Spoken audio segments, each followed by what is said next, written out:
Alors pour moi, l'hydroxychloroquine seule n'est pas efficace. C'est l'association. La bithérapie, pardon. La bithérapie. Je résume. C'est l'azithromycine, l'hydroxychloroquine. Ouais.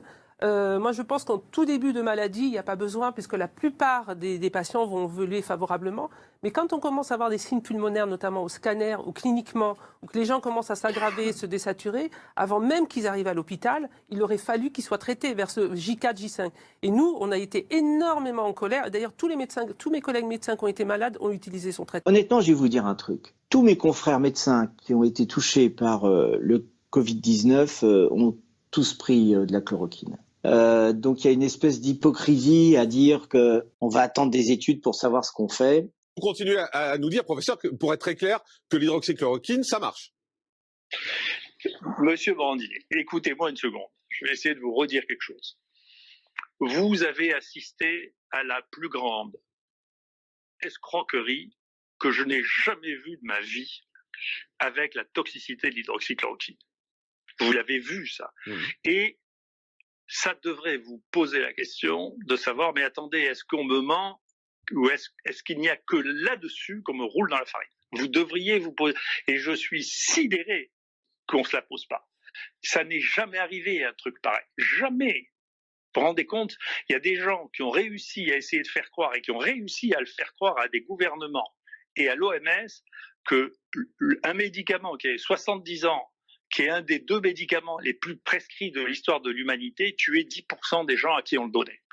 Comment, vous comprenez pourquoi, je sais pas, quand j'étais jeune, on m'a raconté les plus grandes bêtises, on me disait, vous savez, la Tour Eiffel a été vendue 17 fois à des ferrailleurs. Ben, je comprends comment on peut l'avoir parce qu'on voit comment on vous a vendu la toxicité de la chloroquine et je reconnais que c'est hallucinant. Si vous me demandez comment on peut expliquer ça, je n'en sais rien, je ne peux pas le comprendre.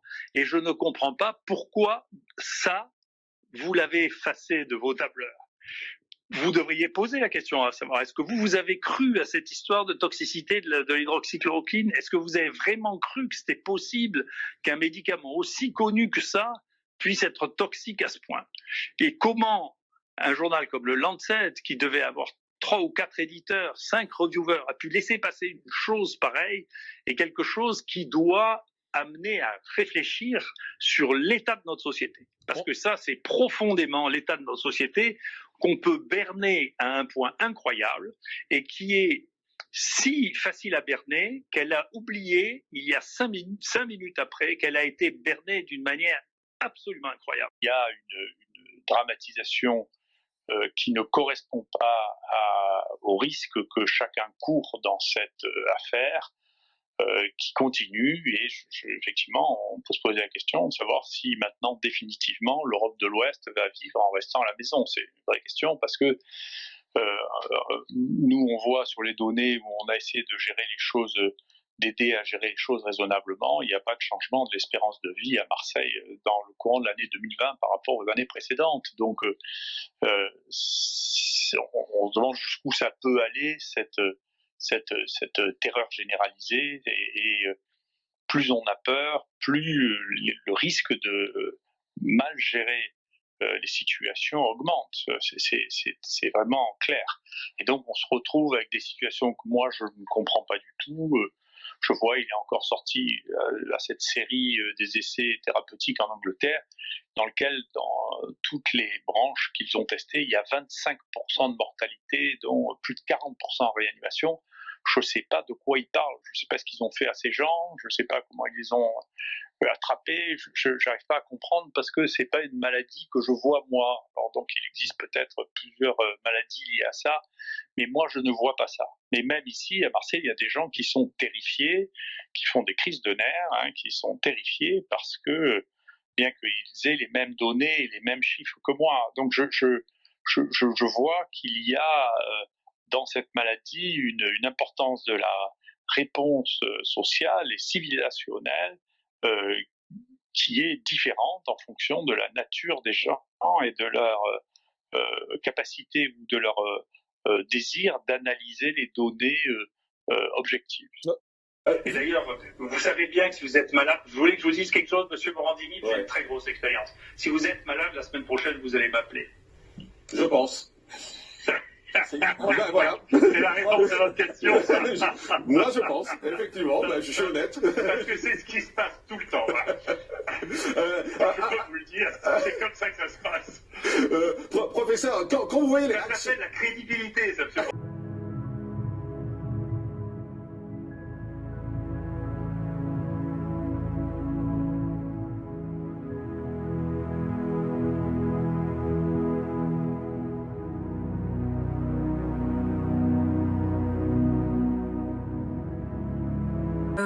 Quelle était la moyenne d'âge des défunts? Est-ce que En tout cas, moi, ce que j'ai constaté dans tous mes clients, les 3/4, c'était des personnes vraiment très âgées. 80 ans plus et voire plus? C'était peut-être un peu moins de temps en temps, mais c'était quand même bien autour des 80 ans. Les octogénaires, d'accord. Vraiment, vraiment, c'était des personnes âgées, c'était pas des jeunes. Non, en tout cas, moi, à ma connaissance, il n'y en a pas eu dans mes clients. Quand je dis mes clients, c'est les pompes funèbres. Hein. J'ai pas eu de cas rapportés. Sauf certains, mais c'était des suspicions coronavirus et pour le coup, c'était pas des coronavirus du tout. Hein. Oui, parce que donc je rappelle que ce sont les pompes funèbres qui font appel à vous. Vous êtes thanatopracteur, voilà. Vous avez un sacré métier quand même. Quel courage. Et donc vous n'êtes pas salarié des pompes funèbres, vous êtes... Alors moi je suis pas salarié, mais il y a des salariés. D'accord. Voilà. Mais moi du coup, comme les soins de conservation étaient interdits sur les coronavirus et que quasiment tout est passé coronavirus, faut savoir que on a eu des affaires rapportées par des familles, des cancers en phase terminale étiquetés coronavirus. Il y a eu des personnes, j'ai eu même un client qui m'a raconté qu'une personne était tombée dans les escaliers, ils ont marqué coronavirus, ça n'avait rien à voir, un accident de voiture, coronavirus. Il y a tellement de choses qui sont passées là-dedans. Et l'inverse aussi par contre. Hein. Il y a eu des cas de coronavirus qui n'ont pas été détectés, qui ont été étiquetés crise cardiaque par exemple. L'inverse aussi, mais beaucoup moins je pense. Donc la famille d'un défunt qui décède le défunt décède d'un arrêt cardiaque ou de vieillesse ou je ne sais quoi, est étiqueté coronavirus, donc on vous empêche de faire les soins sur ces cas-là. Voilà, surtout, on vous empêche sur tous les défunts de faire les soins. Quand c'est marqué coronavirus, ça c'était à partir du mois de mars. Oui, mais en avril, vous m'avez dit... Et en avril, là, l'interdiction s'est étendue en fait sur tous les défunts. On avait le droit simplement de faire des toilettes. Les toilettes, c'est juste habiller les défunts.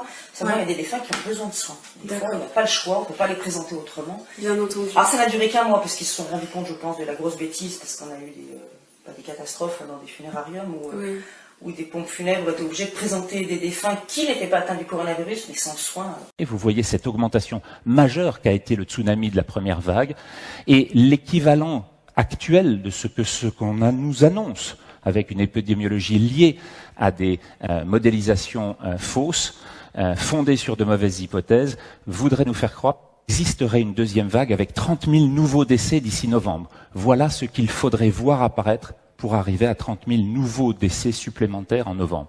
Ce n'est pas du tout le chemin qui est pris actuellement. Voilà l'écart actuel entre l'hypothèse et la réalité.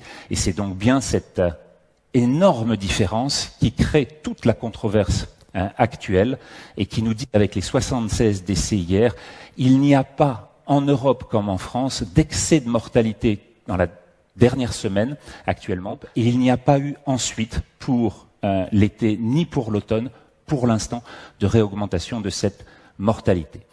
Pour montrer ce que sont finalement les écarts entre l'observation réelle et les mesures qui ont été prises, en particulier dans les zones écarlates, vous avez ici le nombre de personnes qui ont augmenté en réanimation, les hospitalisations et les décès depuis le mois d'août jusqu'au 6 octobre.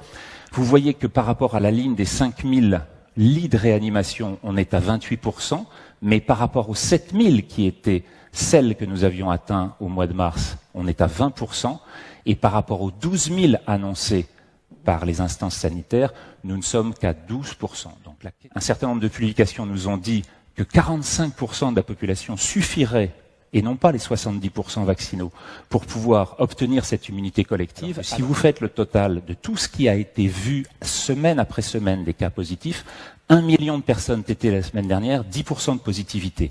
Ça veut dire qu'on est à 14 millions de personnes qui se positiveront d'ici la mi-novembre et probablement entre 25 et 30 millions de personnes d'ici la fin de l'année. Donc, le site qui nous donnait cette valeur de 45% pourrait très bien se trouver établi.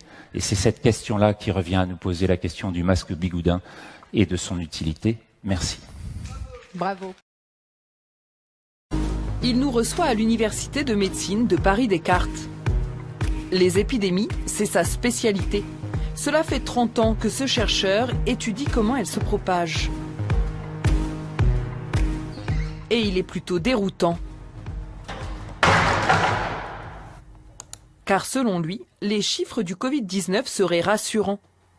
La courbe du nombre de morts en France montrerait que l'épidémie est en fin de course.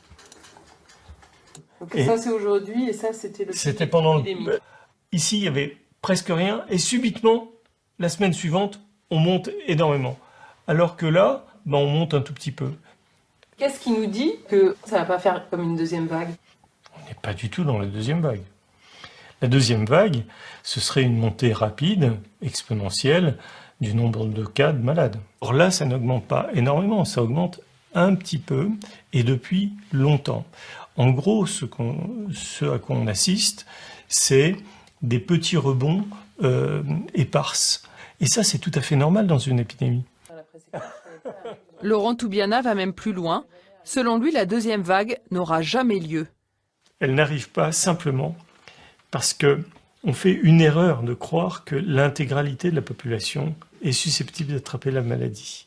On est dans une phase où le virus, par certains contacts, arrive encore à trouver des gens susceptibles d'être malades, mais ces gens susceptibles d'être malades ne sont pas en nombre suffisamment grand pour redéclencher une nouvelle épidémie. Les alarmistes... Il juge les mesures sanitaires excessives, en particulier le port du masque obligatoire en extérieur. Si vous voulez, on devrait purement et simplement arrêter d'angoisser les gens, parce que là, on est sous une forme de psychose généralisée, qui est générée spontanément par l'incertitude.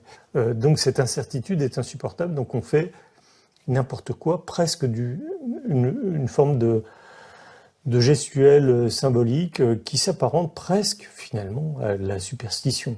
Vous avez entendu la merveilleuse déclaration, la dernière, d'Olivier Véran. Donc en 2 mots, ils disent attention au complotisme et d'ailleurs attention aux réseaux sociaux.